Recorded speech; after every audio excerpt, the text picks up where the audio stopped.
Welcome to the Press One for Nick podcast. My name is Nick Limsdahl. My guest this week is Joey Coleman. He's a renowned expert in customer and employee engagement. And today we are going to talk about never losing a customer or never losing an employee again. I've had him on before and it was never lose a customer again. And I thought I was never going to do that again, but I brought him back. And now we're talking about never losing an employee again. It is a highly anticipated book. I'm super excited to talk about it. He does a bunch of other stuff like keynote speaker, workshop leader, consultant, best-selling author, etc. But enough about his intro. Let's talk to you, Joey. Welcome to the Press One for Nick podcast. Nick, thank you so much for having me back on the show. And for what it's worth, I empathize with that challenge of, are we talking about customers or employees? Because I get the chance to talk about both. Either way, we're talking about creating great experiences. And my hope is that we have a great conversation that creates a great experience for your loyal listeners. So thanks to everybody for chiming in and listening as well. Every time that I talk to Joey Coleman, it is going to be a great experience and a great conversation. So let's get started. One thing that you did, and I completely botched, was you had the book, Never Lose a Customer Again. You are a customer experience expert. So what drew you to focusing on that employee experience book? Well, really two things, Nick. Number one, anyone who's worked in the customer experience CX space or customer service space for a long time knows that you can't have a great customer experience without having great employees. I knew that. I've been working in this in 20 years. And so often the consulting work I did and the speeches I gave looked at, well, what about the employees and how do we make sure the employees are ready to deliver this remarkable experience? But to be candid, as somebody who hadn't had a bunch of employees for a long time in previous careers and previous lives, I had a lot of team members, but I've been kind of flying as a solo entrepreneur for a period. I kind of disconnected from the challenges of having people on the team. When you're the only one delivering the experience, you know what the experience is going to be. It's going to be you every single time. So I had kind of disconnected from it a bit, but the credit goes to readers of my first book. So about 3 months after my first book came out, I got an email, and the email, all it said was, "Dear Joey, if you wrote a book called Never Lose an Employee Again, I would buy it." And it was signed by the reader. I thought, well, that's kind of interesting. A little weird. Never really thought of kind of the title would work. I think that could be fun, but okay. Over the course of the subsequent months, I received many more emails that just said that. No additional context, no reasoning, no rationale, just, "Dear Joey, if you wrote a book called Never Lose an Employee Again, I would buy it." And it dawned on me, as my wife, I'm sure, would happy to attest if she ever came on the show, that I can be a little bit of a slow learner. I was like, there might be something here. So I started to do some research. I started to talk to friends and clients and folks that I would meet who had large groups of employees about their biggest challenges. And I realized that they had huge employee challenges, employee engagement. How do we find the right people? How do we hire the right people? What kind of questions do we ask in an interview? How do we onboard them? How do we train them? How do we retain them? And we were chugging along doing great research and finding some great stories. And then, bam, COVID happened. I called my publisher. I said, stop the presses. The landscape for employment on the planet is about to change in a way that, frankly, it hasn't changed since probably the Industrial Revolution. We need to wait and see what happens. And we continued the research, we continued the looking, and that's why the book is ready and out now. And it represents years and years of research, decades of companies that have been working to create remarkable experiences for their employees. And hopefully it's a playbook and a roadmap for anyone who's trying to navigate this new world of work that we find ourselves in, because respectfully, we're not going back to what it was like in 2019. I empathize with the leaders and the owners who want to do that, but it's not going to happen. So how can we move forward in creating the kind of remarkable employee experiences that will help you find the right talent, onboard and train the right talent, and keep the right talent? So I love that. There is my analogy is, as a married guy, if mom ain't happy, nobody happy. And the same is true with your employees, right? If your employees are not happy, it's a direct reflection back to your customers on how you treat your employees. And so I like the book on how, what I was immediately thinking was maybe it was just one person sending a bunch of spoof emails over to you for 14 different times saying, "Hey, Joey, It's Nick, me was it again. you? Were you the one sending the emails? Suddenly, ladies and gentlemen, big reveal on the press one Yeah. for Nick. Press No. two, it actually was someone else. Press two, it was not me. But I think it's important to absolutely focus on that. You said you took a pause. How long did you take that pause to see how that all played out, of what that future state of that employee experience looked like? Yeah, we took a pause in the publishing schedule, but we didn't take a pause in the research. So we continued to look at it and work on it. And, I'm very fortunate to have clients all over the world. And we were continuing to experiment with how to navigate remote work, how to navigate the pandemic in terms of their efforts. And so it was in many ways beautiful because I almost had a little bit of a laboratory where we could be seeing in real time what was happening in industries globally. One of the things I'm really proud about in the new book is that we have over 50 case studies from all 7 continents. Yes, there's even a case study from Antarctica. And what I wanted to do or see, my hypothesis going into it was, I bet humans are the same globally. Yes, I recognize and I respect that there are different rules and laws in different jurisdictions. There are different cultural norms. There are different relationships with work. But at the end of the day, most humans, when they think about work, want somewhere where they feel that their contribution is appreciated, where they feel they can make an impact, where they feel they can be part of something bigger than themselves, and where they feel that they can earn an honest wage for an honest day's work. And I found that to be true in every industry we studied, in every country we studied, on every continent we studied. So there are some themes and some parallels, I think, that run underneath this book, regardless of where you're based and regardless of where your employees live. So how did you find that person in Antarctica? I'm guessing it was just a LinkedIn reach out and saying, I gotta find somebody, search Antarctica. Oh, there's Well, that one person. Let me yeah, reach out. I actually turned it into a trip. I got to admit, I went to Antarctica. I was giving a speech in Antarctica. And while we were there, I was doing some research. So there's actually the case study in the book, and there's the case study that's not in the book from Antarctica. The one that's in the book actually comes from Sir Edmund Shackleton, right? The infamous explorer of Antarctica, the guy who Yep. led the Endurance expedition to Antarctica. And then there was also one that regrettably didn't make the book, but is a company that is a tour operator in Antarctica and kind of what they do to build bonds with their teams. But that's available as a bonus that's coming for folks who get the book and access this little thing we put together called the Vault, which is all the things that we couldn't fit in the book, but we're excited to share afterwards. Yeah, but wait, there's more. But You wait, buy there's more. now. By You can have the now. vault. Well, one of the things that always drove me crazy, Nick, to be honest, as when I was thinking about becoming an author, was this idea that authors work really hard to write books and to put a lot of value in there and then have those books get out in the world. But if one of our listeners goes on Amazon or they go to their local indie bookstore or they go to Barnes and Noble or Books a Million or wherever they go and they buy a copy of my book, I don't know that. I have no way of knowing that. I maybe know that a sale happened from a royalties point of view, but I don't know who they are, where they live, why they bought the book, what they were hoping to do, when they read it, if they read it. And frankly, this drove me crazy. So in my first book, we developed this thing called Experience the Book. The idea is you open to the first page of the book and it says, would you like to experience the book? If you would, go to this website, sign up, tell us what copy of the book you got, i.e. hardcover, ebook, or audiobook, how quickly you think you're going to read it, a couple days, a week, more than a month, and share any information you want to share about why it appealed to you, what you're hoping to get out of it, et cetera, et cetera. This then created a series of interactions that I would have with the readers where you would start reading. And if you told me it was going to take a month, you would get timed messages from me that were paced to match where I thought you were in the book.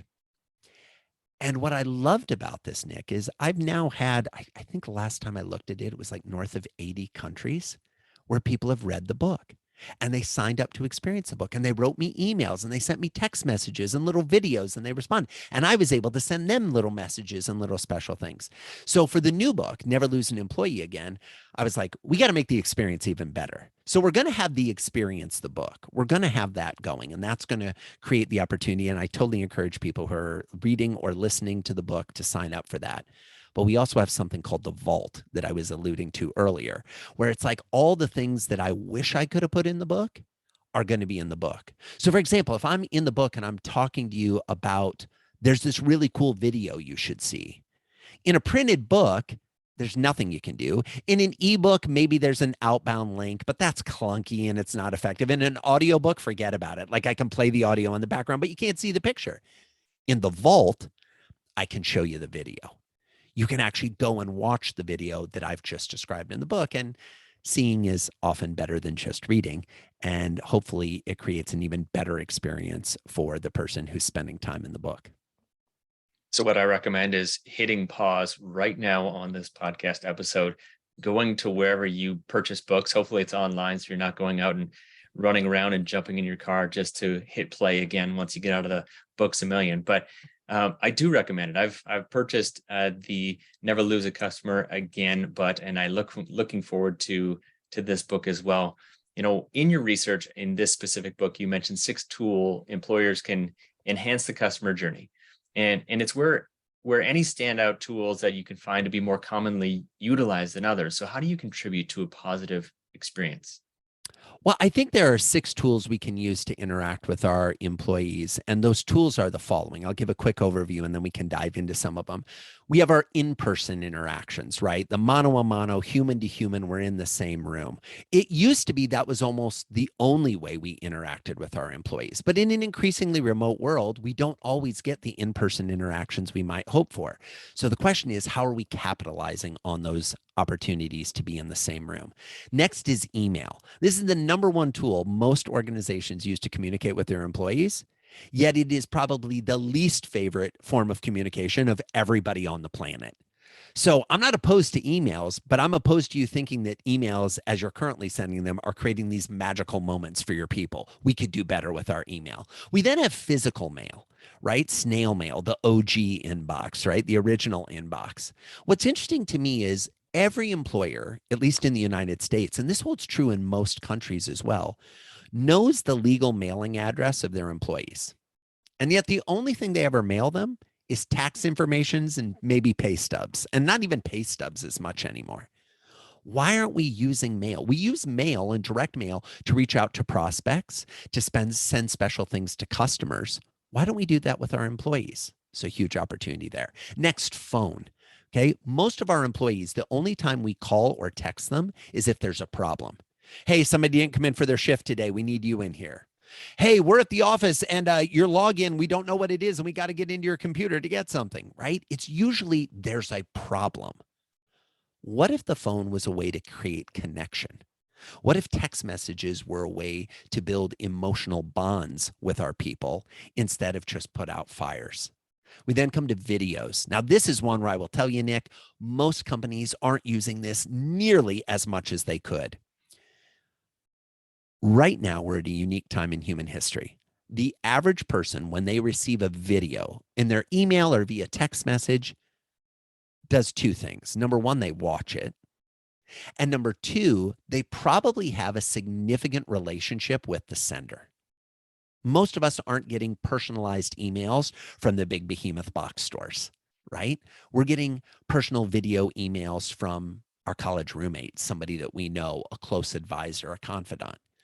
There's a huge opportunity as employers to use video sent, especially via text message, to our team to let them know how much they mean to us and to find new ways to connect and educate and train them. Last but not least, gifts and presents. This is one that I want to put a little asterisk by because when I was writing my customer book, I also often used to joke like, hey, by the way, if it has your logo on it, it's not really a gift. Well, guess what? The same thing holds true in the employee context. All right. If it has your logo on it, it's probably a uniform. It's probably not a gift. Now, I'm not opposed to you having swag that your people can wear that has your logo on it.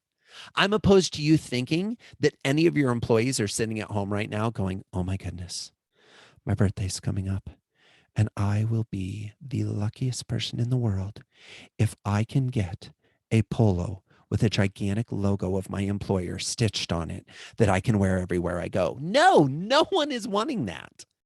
Again, I'm not opposed to you giving logo items, but I want you to think strategically about the gifting opportunities that are available to you with your employees. And if you're not willing to invest in gifts for your employees, the people who make your organization run, I'd like to know who you do give gifts to.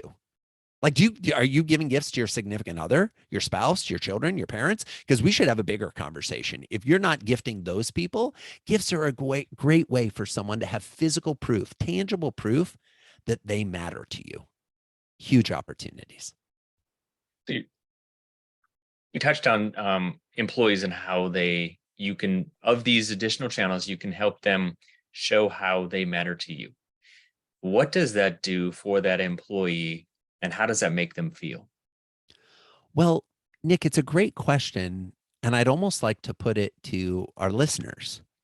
When someone shows you that you matter, when someone shows you that they care about you, when someone does something that is unexpected and special and thoughtful, what is the emotional reaction you have?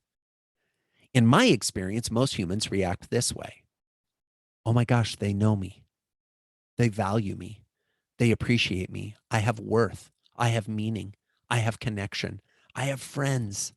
I have someone in my life that cares. I have someone in my life who, if I wasn't here, would be missing something. Your employees are humans too. And in this day and age, I think most humans are dying for physical, tangible proof that they matter. We go on social media, we do a post, and we pay attention to how many likes we get. We put something out online and we look, well, how many of those emails converted? We go through our lives looking for evidence that the things we're doing matter, that they have significance, that they're of import. And most of us don't have a lot of loops feeding back that they do. Your employees are no exception. When you do these types of things for your employees, not only does it lift them up emotionally, but it strengthens this often more transactional bond, employer-employee, and turns it into a connection of we're a team working together for a common goal. I will say this, Nick, it is when for companies that are thinking about retention, right? They're like, Joey, how can we get our people to stay? It is a lot easier to quit a company than quit a community of your friends. If nothing else, you will increase your retention by having people enjoy the other people they work with and feel seen, heard, and appreciated by their coworkers and colleagues.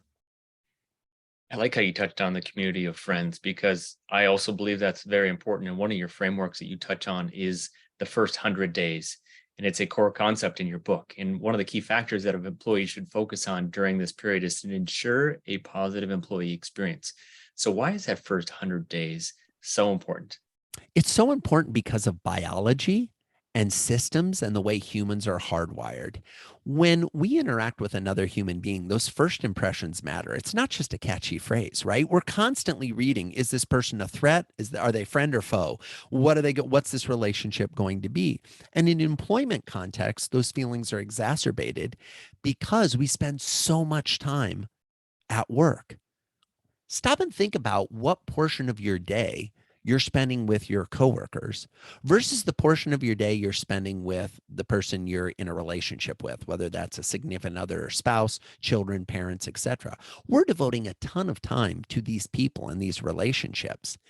And the ability to create a strong foundation early in that relationship in the first 100 days is what solidifies the ground on which the relationship will stand.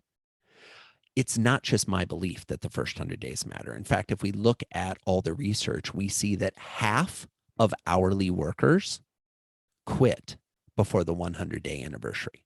I'm going to repeat that because it's an important statistic that a lot of people aren't aware of. Half of people who are paid hourly will quit their job before they reach the 100-day anniversary. For people that aren't paid hourly, it hovers somewhere between 20 and 40%, depending on industry. These are huge numbers. In fact, 4% of new employees will come to work for the first day and not come back for day two. 4%. These numbers are staggering. And if you're listening to this and you're saying, but Joey, we don't have that problem at our company, I would say, yet. When was the last time you hired people? Because this trend is only increasing. We had more people quit their job in 2022 than at any other time in human history.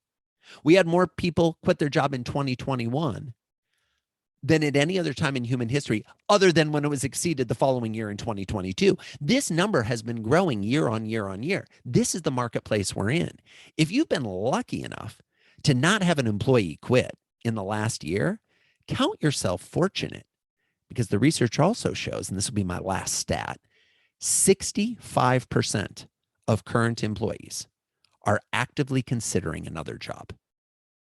65%. So my question to the business leaders, to the business owners, the CEOs, everybody out there is, which 65% of your team are you okay not having on your team next year? Because that's so what you're up recommending against. sending out a video to all of the employees and asking them which 65% Yeah, exactly. of you. Are you thinking about leaving? Here's the thing. How often as leaders are we caught off guard?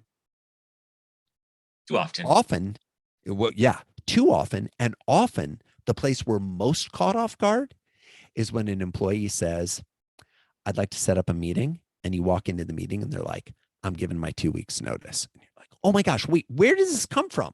Rarely are we like, yep, thought this was coming. Or, sweet, excited to take your resignation. Usually we're caught off guard. Why? Because we haven't been paying attention. We're not in close enough relationship and understanding what their goals are, their dreams, their vision. Not only are they doing the job, but where do they see this job, this relationship in the greater scope of their life experience?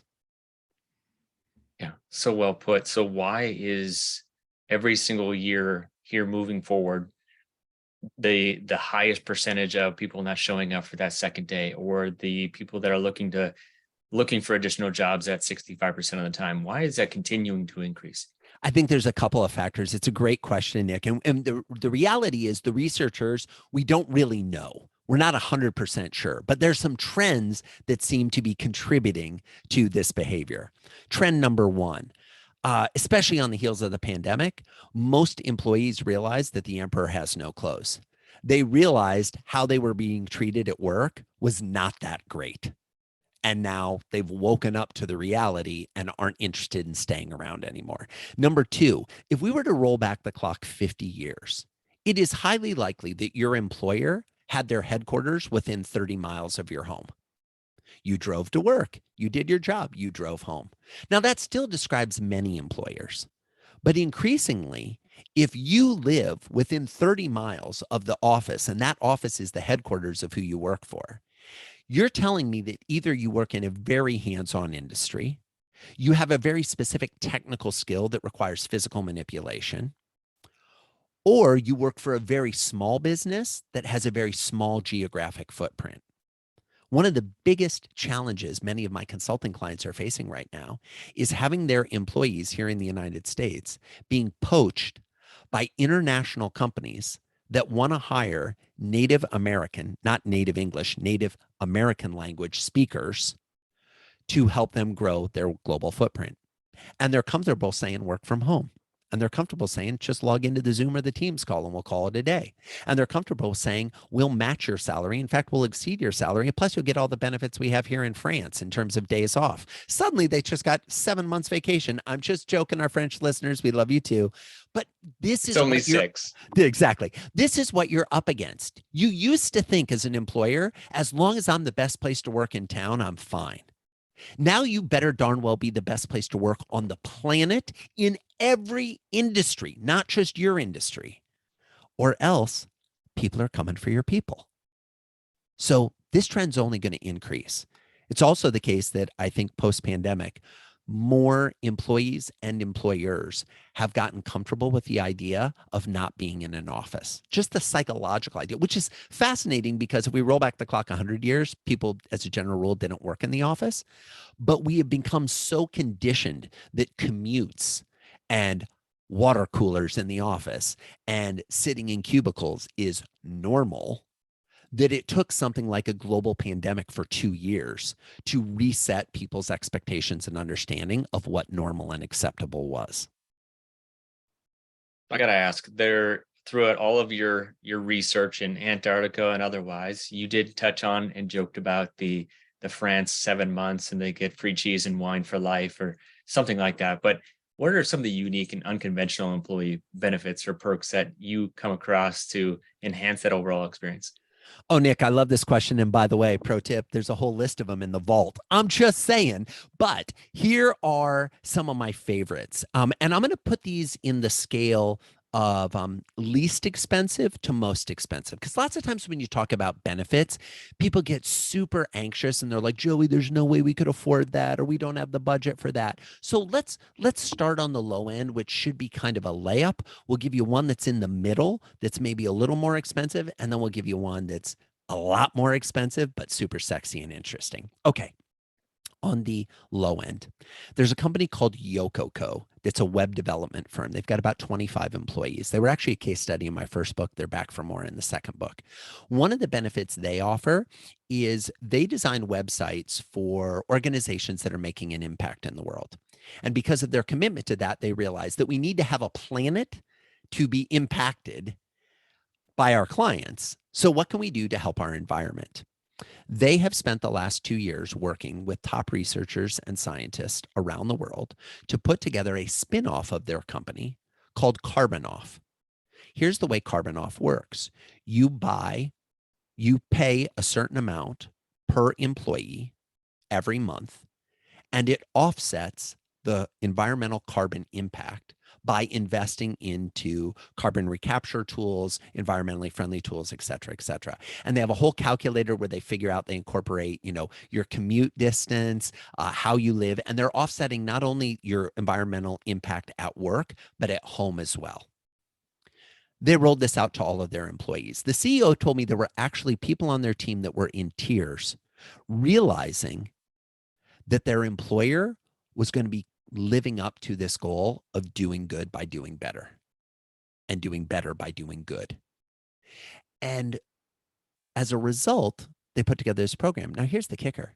It costs about $30 a month. That's it. I guarantee you're paying more for healthcare than $30 a month.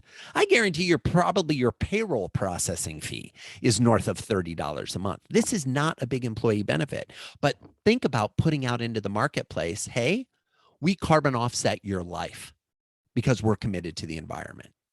Interesting approach. One that's in the middle.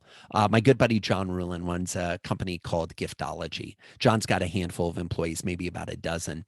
One of the things that John has is free babysitting for his staff anytime. Now, some people are freaking out about that. But what he says is, hey, I want you to be able to go out with your significant other, with your spouse, and have somebody watch your kids. So here's the thing. Anytime you want to do that, you go find a babysitter you want, pay them, and then submit a receipt for reimbursement, and we'll cover the babysitter. Stop and think about keeping your employees married, keeping your employees in the relationships they're in. What are some of the biggest things that cause turmoil in an employee's personal life that spills into their professional work? Trouble on the home front, trouble with the spouse, trouble with the kids. 9 times out of 10, those problems can be solved with proximity and frequency of dates. Easy to do. And it's a fluctuating cost. Sometimes people do it more often than others. But John told me, he's like, Joey, what's interesting is it really ends up being a rounding error for us for something that is huge value for our people. Last example, there's a company called 7 Rooms that makes software that helps hotels manage their reservations. When you apply for a job at 7 Rooms, you go through the process, you kind of go through interviews, and you get your job offer and you accept your offer. And 7 Rooms says, great. So Nick, when would you like to start working? And Nick says, I'd like to start on the 15th of next month. You say, great. We will see you on the 30th. And Nick's like, okay, but I said I wanted to start working on the 15th. And they're like, no problem. You are going to start working on the 15th. But for the first 2 weeks of your job, we're going to pay you and give you all your benefits and you don't have to come to work. All we would ask you do is be part of our Fresh Start program. The Fresh Start program says spend those 2 weeks doing something you've been putting off. Go visit your college roommate. One of their folks went hiking in the Northwest. One of their folks hiked the Appalachian Trail. One of their people went and became a wine expert, not a full sommelier, but they took some certification courses in wine. And the only requirement of the Fresh Start program is that on your first day at work, when we have lunch with the whole team and we're meeting everyone, we're going to ask you how you spent your fresh start. And you can share the story of what you did for the last 2 weeks with the team. Now, this costs them 2 weeks of salary, 2 weeks of benefits before the person has ever produced 1 minute of productivity or revenue for the business. But what they noticed is from the moment they implemented this program, their applications for open spots doubled. This stuff isn't rocket science. It's about trying to put yourself in the shoes of your employees and say, what would be a fun benefit for them? Most of your employees aren't sitting at home saying, gosh, I really hope they have a foosball table at work. Most of your employees are sitting at home saying, gosh, I wish I had more time with my parents. Ah, man, I wish I could have the time off to go on that vacation I wanted to go on. Oh, it'd be amazing if we could go on a date more than once every 6 months, me and my spouse. Oh, it'd be awesome if I didn't feel horribly guilty about the impact I'm having on the environment, commuting an hour to work every day.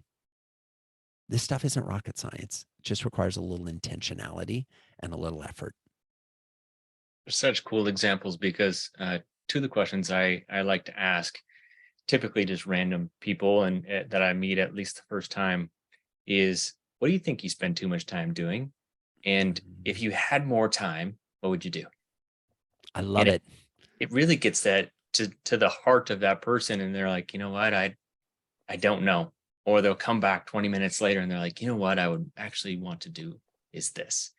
And it really speaks back to that 7 rooms organization because they actually get to think about that question and then act upon it. Absolutely. Absolutely. And think about the extra spring in your step that a new employee has showing up for the first day at 7 rooms. They're rested, they're recharged, they're ready to go. One of the things that is, in my opinion, absolutely insane about the way so many employees in the United States, at least, operate is we quit one job on Friday and start the new job on Monday. And I recognize that often that's because we don't have the economic means to bridge more than the weekend. But more often than not, it's also because I need the health insurance to keep going. The way 7 Rooms says, yeah, the health insurance vests on day one. We're not horsing around with this. None of this, you got to be with the company for 90 days before we care about your health. No, we're going to just do it from the beginning. And I get, and I want to acknowledge that that comes with an expense, but it's the right thing to do. And in my experience, when you choose the right thing to do in your business, the marketplace responds. Employees respond, customers respond, vendors respond, the universe responds to meeting your decision to make good choices. That's cool. Thanks for sharing. I could ask another 30 questions, Joey. However, people would not buy the book. And so we don't want that to happen because then they're just going to listen to this audiobook of Joey Coleman talking about his entire book. So don't do that. But it's been a pleasure. And I highly recommend everybody go buy this book. Where can they find the book, Joey? And then how can they connect with you? So the good news is, Nick, the book is available wherever you like to consume books in whatever format you like to consume books. One of the things that was really important to me is that we had the hardcover version, the ebook version, and the audiobook version all available the same day when the book came out. So if you've enjoyed the sound of this podcast, you can listen to me read you the book because I narrate the book. So it's available wherever you like to buy books. I'd love to put in a plug for go to your local bookstore. I know it's super easy to go to Amazon or Barnes and Noble, and they're great, and I buy plenty of books from them as well. But every once in a while, go to that local bookstore in your town, ask them to order it or see if it's already there. It helps the businesses in your community to thrive and grow as well. And then if you want to learn more, If you want to sign up to experience the book, if you want to access the vault, come on over to joeycoleman.com. That's Joey, like a baby kangaroo or a 5-year-old, Coleman, Coleman, like the camping equipment, but no relation, joeycoleman.com, where you can find all the information you need to find about how to never lose an employee again. Just picture this 5-year-old kid in a tent now for the next week. But appreciate it, Joey. Thanks so much. You're always welcome back, and best luck to you on this book. Hopefully it's another best-selling book for you, and looking forward to another book here in the future. You'll be number 3 when you come back, and looking forward to that one. But best of luck, and we'll catch up here soon. Thanks so much, Nick. And thanks to everybody else who is listening in today. So appreciate your time, and I wish you all the best as you create great experiences.